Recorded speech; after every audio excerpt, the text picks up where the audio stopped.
Hi. నమస్తే. అందరికీ welcome to my channel. ఇప్పుడు మనం చెప్పుకోబోతున్న story 'my bad boy' episode 375. మా మీద నమ్మకం ఉంచండి సార్. ఖచ్చితంగా బాబుని ఆరోగ్యంగా మీ చేతుల్లో పెడతామని భరోసా ఇచ్చారు డాక్టర్లు. మీ మీద నమ్మకం ఉంది కాబట్టే నేనిక్కడి వరకు వచ్చాను. నేనిక్కడి నుండి వెళ్ళేది వాడు ఆరోగ్యంగా లేచి స్ట్రాంగ్‌గా ఉన్నప్పుడే. కాబట్టి వాడు నాకు ఆరోగ్యంగా కావాలి. ఎన్ని రోజులైనా పర్లేదు. ఎన్ని డబ్బులు అయినా పర్లేదు అని మరోసారి చెప్పి, కానీ వాడికి ఫీడింగ్ ఎలాగా? వాడు పుట్టి ఇప్పటికే 5 డేస్ అవుతుంది కదా! వాడు అలాగే నిద్రలో ఉంటే వాడి ఆకలి ఎలా? అని అడిగాడు రుద్ర.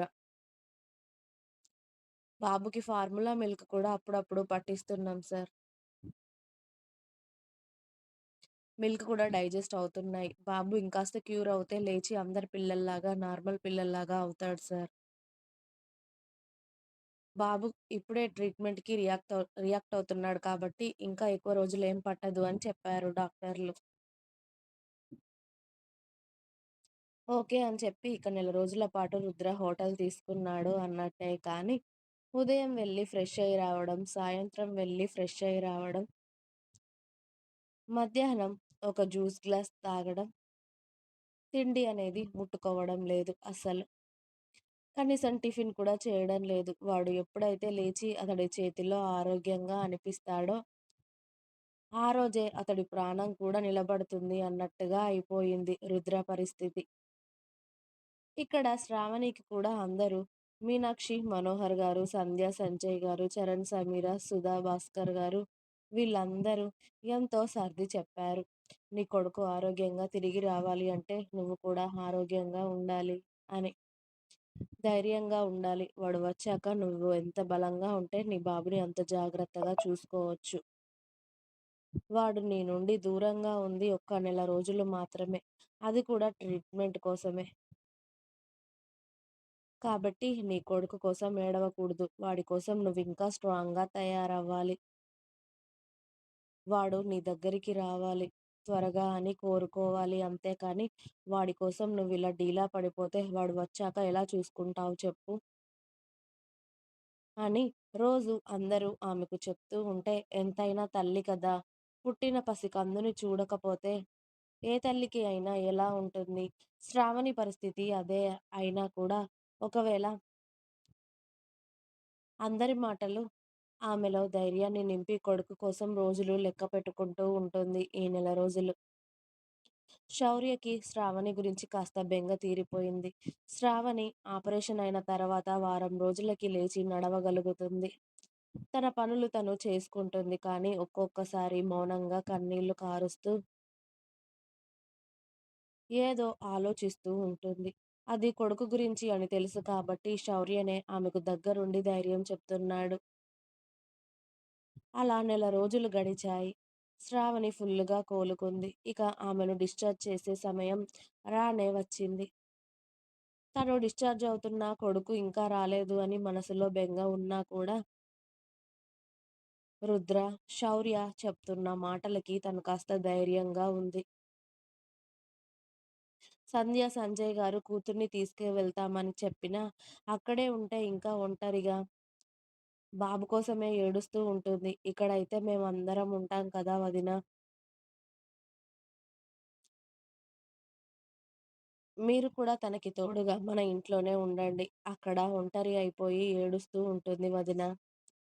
మీరే అర్థం చేసుకోండి అని మీనాక్షి గారు సంధ్య గారికి నచ్చచెప్పి కోడల్ని వాళ్ళ ఇంటికి తీసుకొని వెళ్లారు. శ్రావణిని గుమ్మం బయట నిలబెట్టి ఆమెకు దిష్టి తీస్తూ ఉంటే మనవడితో ఎత్తుకొని సంతోషంగా రావాల్సిన సమయంలో వీళ్ళిలా ఒంటరిగా బాబు లేకుండా వస్తూ ఉంటే ఆవిడకు కళ్ళల్లో నీళ్లు అస్సలు ఆగవు. ఇప్పుడు అందరూ బాధపడితే మళ్ళీ శ్రావణి కూడా ఏడుస్తుంది అని ధైర్యంగా ఉన్న ఆమెను కదిలించలేక అందరూ ఎవరి బాధని వారు మనసులోనే దాచేసి శ్రావణిని తీసుకొచ్చి హాల్‌లో కూర్చోబెట్టారు. అందరూ మౌనంగానే ఉన్నారు. ఎవరికి ఏం మాట్లాడాలో అర్థం అవ్వడం లేదు.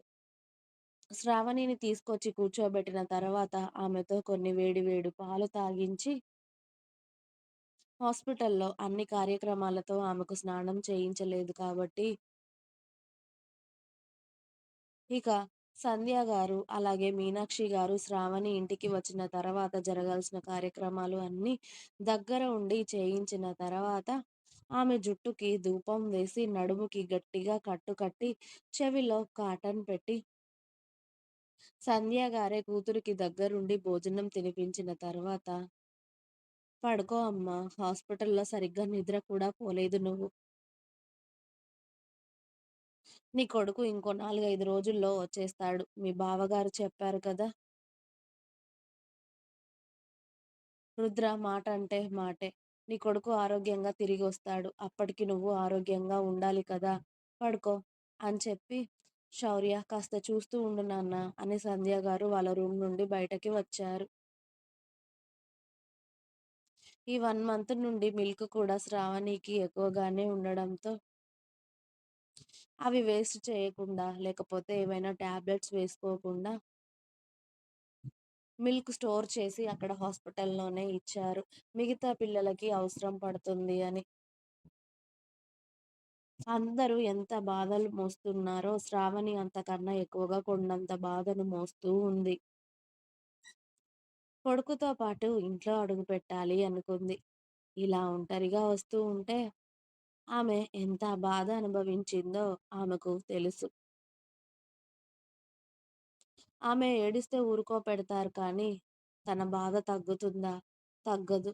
అందుకే తన దుఃఖాన్ని తనలోనే దాచుకొని నిద్ర వస్తున్నట్లుగా పడుకుంది కానీ, ఆమె మనసులో ఎన్ని వేల సంఘర్షణలో. 20 డేస్‌కి ఇక్కడ బాబు చిన్నగా మెలకువలోకి వచ్చాడు. నార్మల్‌గా ఏడవడం, కదలడం, ఆడుకోవడం, చూడడం ఇలాంటివన్నీ చేస్తున్నాడు మెల్లిమెల్లిగా. కానీ వాడికి పూర్తిగా తగ్గిపోలేదు. డాక్టర్లు వాళ్ళ ట్రీట్‌మెంట్ కంటిన్యూ చేస్తూనే ఉన్నారు. 30 రోజుల తర్వాత బాబులో యాక్టివ్‌నెస్ పెరిగింది. వాడికి ఎన్ని టెస్టులు చేశారో, ఎన్ని స్కానింగ్‌లు చేశారో, ఎన్ని చెకప్‌లు చేశారో రుద్ర కళ్ళారా చూస్తూనే ఉన్నాడు. 30 రోజులు మాత్రం బాబుని అందులో నుండి బయటకి తీయకూడదు అని చెప్పి రుద్ర ఎక్కువగా వాడిని దగ్గర ఉండి చూసేవాడు.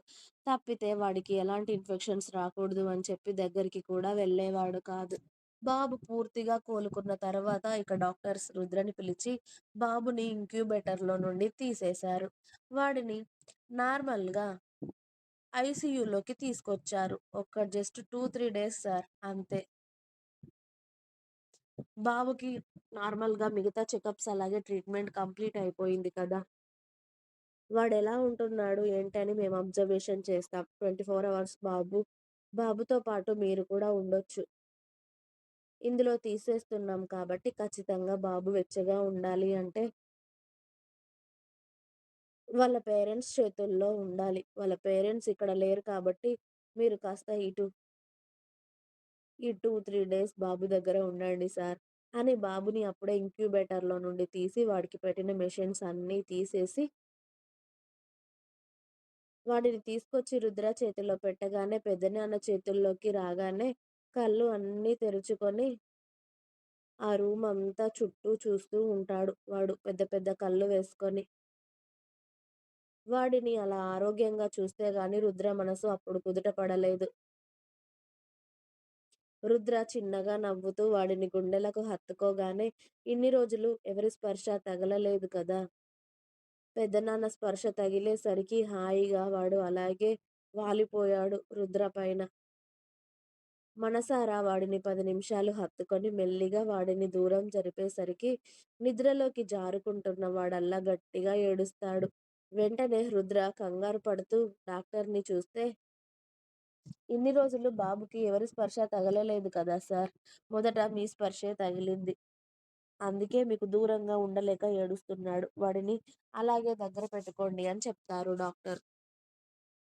ఇక మళ్ళీ బాబుని రుద్ర గుండెలకు హత్తుకున్నాడు. అప్పుడు వాడి చిన్ని చిన్ని చేతులు పెద్ద డాడీ మీద హక్కుగా వేసి బజ్జుకున్నాడు నోరంతా తెరుచుకొని. వాడిని అలా చూసాక సంతోషంగా కళ్ళల్లో నీళ్లు వచ్చేశాయి ఈసారి రుద్రకి. బంగారు కొండ అని కొడుకు నుదుట గాఢంగా ముద్దు పెట్టుకున్నాడు.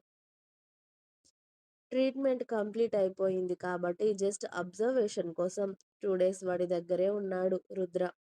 ఒక్క నిమిషం కూడా వాడిని అస్సలు వదలకుండా, వాడికి ఆకలి వేసినప్పుడల్లా నర్స్ వచ్చి బాటిల్‌తో వాడికి మిల్క్ ఫీడ్ చేస్తున్నారు. రుద్ర కూడా అది అలవాటు చేసుకున్నాడు. వెంటనే నర్సులు కాకుండా కొడుకుని దగ్గరే పట్టుకొని రుద్రనే వాడికి బాటిల్‌తో పాలు పడుతూ ఉంటే, పెద్ద డాడీ మీదే చక్కగా 24 గంటలు ఉంటున్నాడు, బజ్జుకుంటున్నాడు. రుద్ర బాబు బాగయ్యాకైనా కాస్త తింటున్నాడు, పడుకుంటున్నాడంటే అది కూడా లేదు.